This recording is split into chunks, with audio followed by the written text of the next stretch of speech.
What's good? It's the Hunter Hoffman back with insane content! In this video, I'll show you the new project of this channel. I sold the BMW M2, and now we're gonna put some time in this neglected car of mine. The car has been sitting for years, so the goal is to get her going again. With the help of my 1 million subscribers, we're gonna get it done! So sit back, relax, and welcome to the new project!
That's right, it's a Mark 7 Mini Cooper Sport from the year 2000.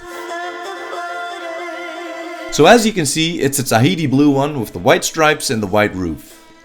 The car has only done 40,000 kilometers and has now been sitting for years. Luckily, the car has no rust because it was put away and kept dry like this. The inside of the Mini looks like Spider-Man had an orgasm in it. There are spider webs and mold everywhere.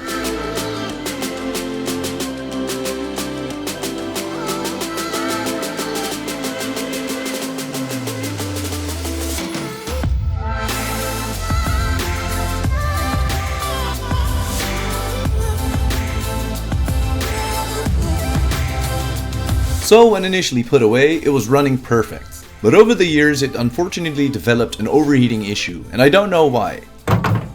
So we'll be checking things in general and see where we end up.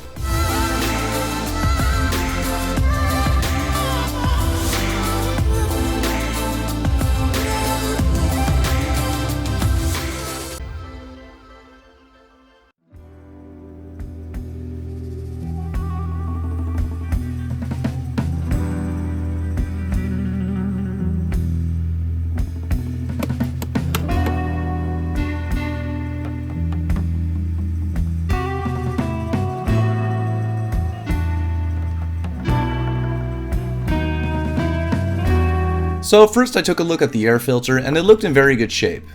I then checked the spark plugs and they seemed fine to me too.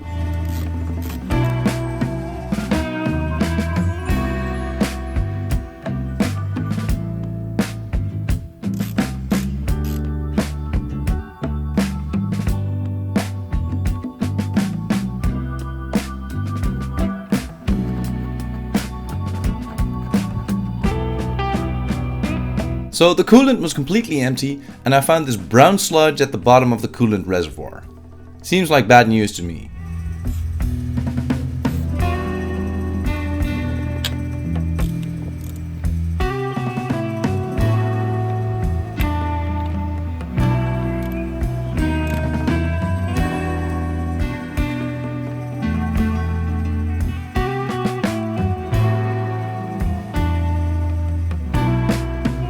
So the auxiliary belt is old, but it looks in good shape.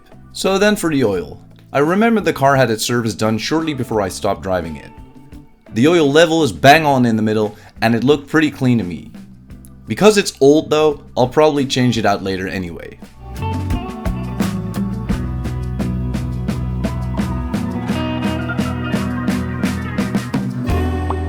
Alright, so now it's time to start the car. As the battery is as alive as Prince Philip, I bought this piece of kit.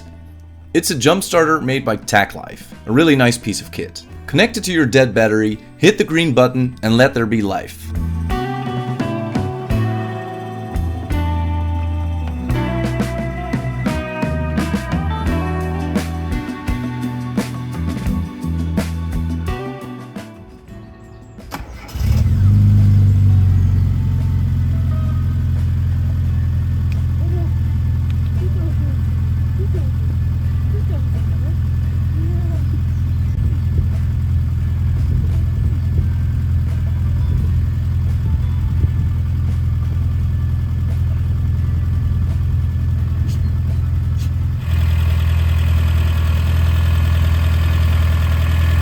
The engine seems to run well, and it even sounds pretty good from the back.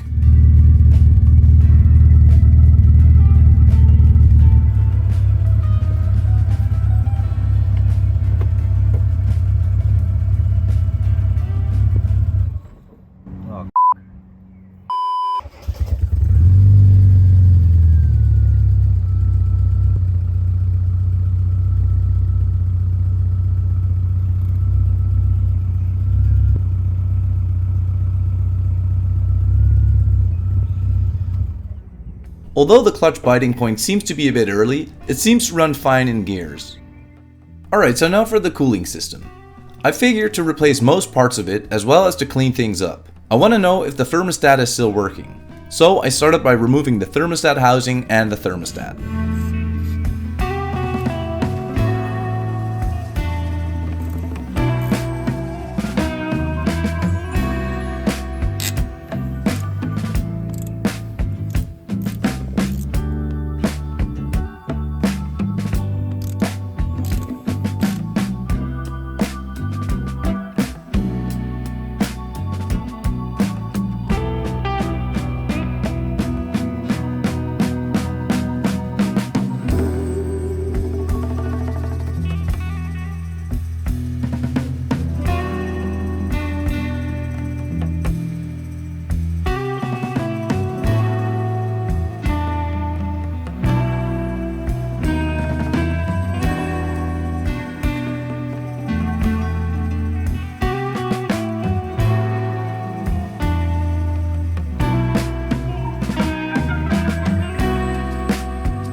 So I went on to throw the thermostat in boiling water to see if it opens correctly.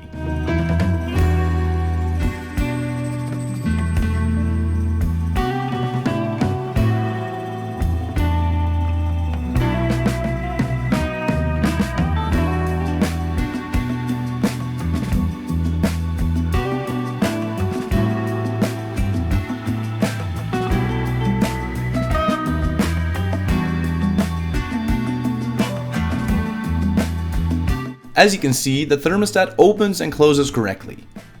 I then went on to remove the grill to gain a bit more access to the radiator.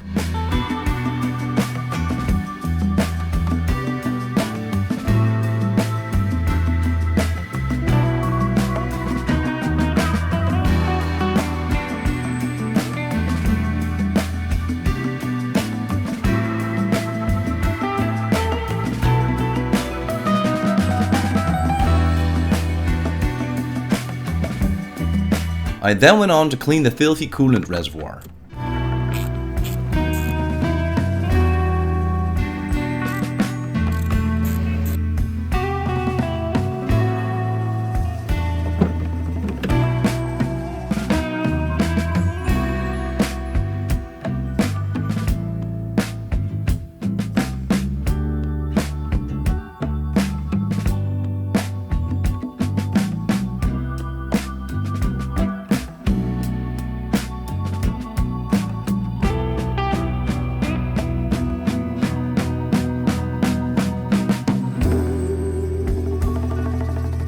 That looks way better, doesn't it?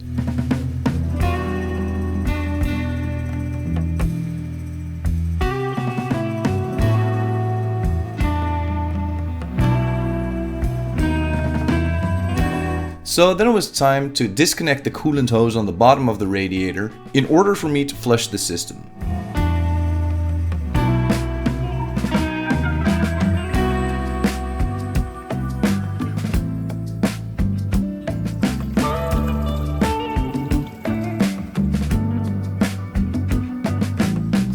The remaining coolant didn't really look fresh, to say the least.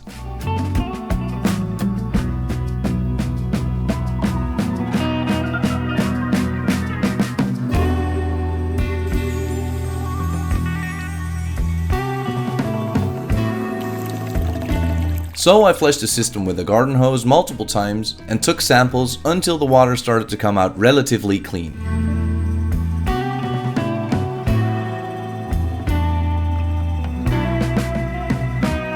I then directly flushed the radiator and noticed some oil or fuel in the fluid coming out. That's not supposed to happen and kind of made me a bit worried.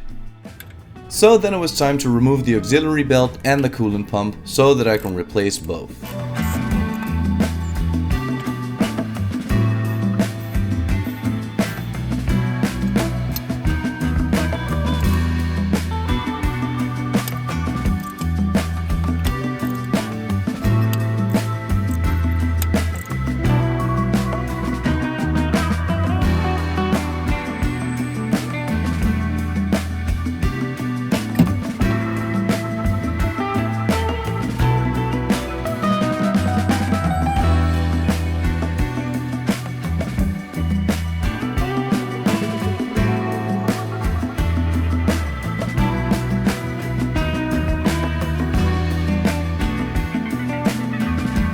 Although the belt looks okay, it is quite some years old now, so I might as well replace it.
I then decided to put the garden hose in this hole as well, and as you can see, still a lot of dirty fluid came out.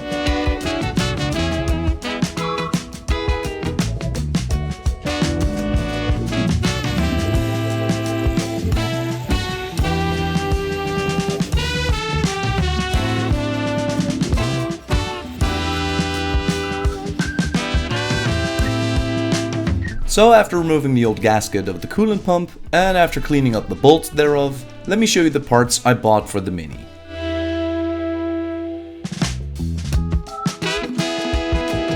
So we have a new coolant pump, a new thermostat, a new coolant temperature sensor, a new auxiliary belt, and new gaskets. Note that I have bought an upgraded coolant pump, the Evo one apparently. It has a composite impeller instead of a steel one. This one should pump coolant more easily through the system.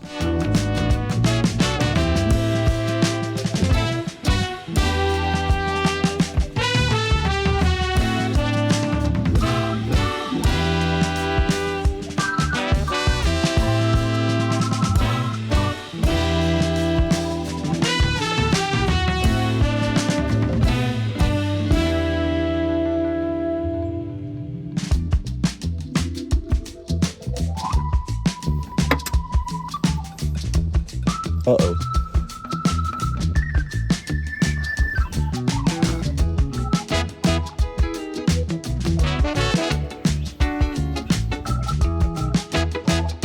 So then it was time to install the new belt.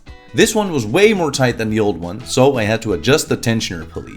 Underneath the car there's a bolt that you can twist so that you can adjust the height and therefore the tension of the pulley.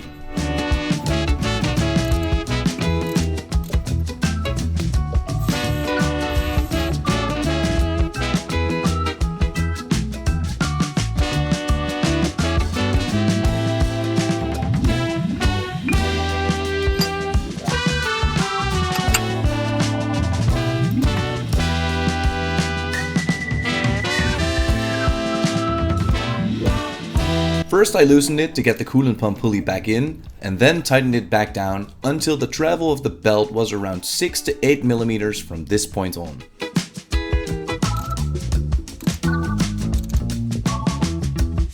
So then I reconnected the hose to the radiator and installed the coolant reservoir again.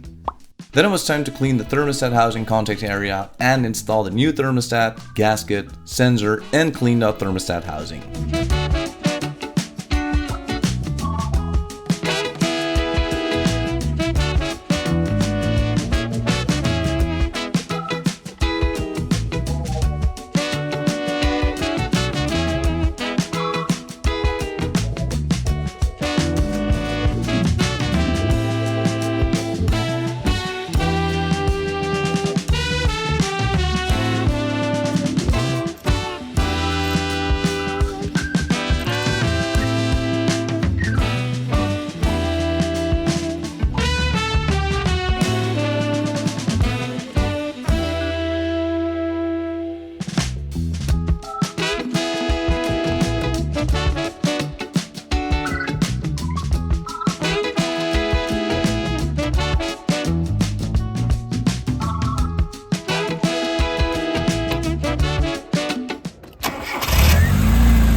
Alright, so since everything was installed again, I fired up the car and filled it with water to check for leaks.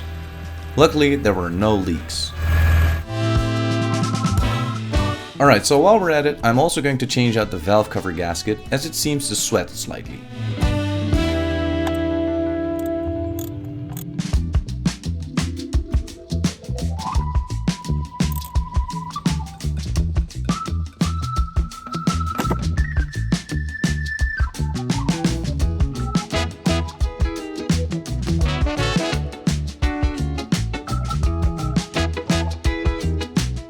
After carefully cleaning the valve cover contact area a bit and cleaning up the valve cover, it was time to reinstall it again.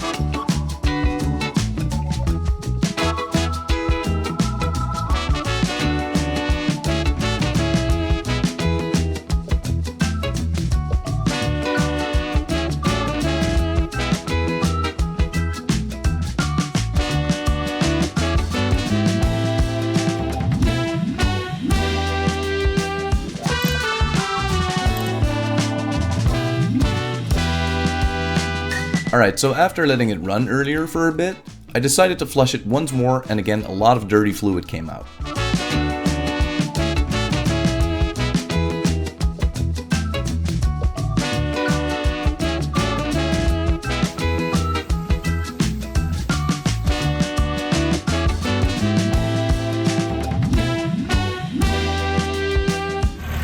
So then the testing came. I filled the car up with water again and let it run.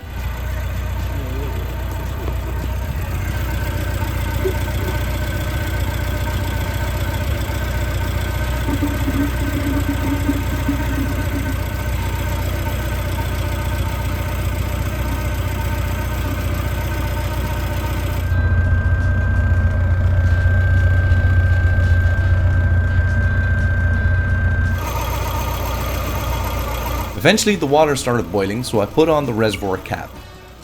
I then noticed smoke coming from the radiator. Not sure what that seems to be.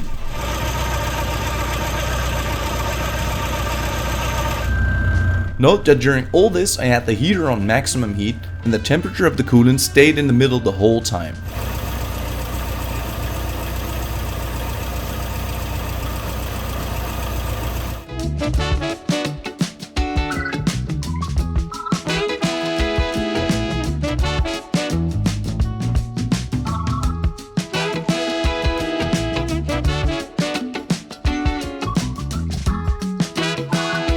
Here you can see the coloration of the coolant and smoke escaping the system. I'm not sure if this is okay or not. So I went on to see if the compression was okay. I bought myself a compression test kit, removed the fuse of the fuel pump, installed the test kit, and these were the results.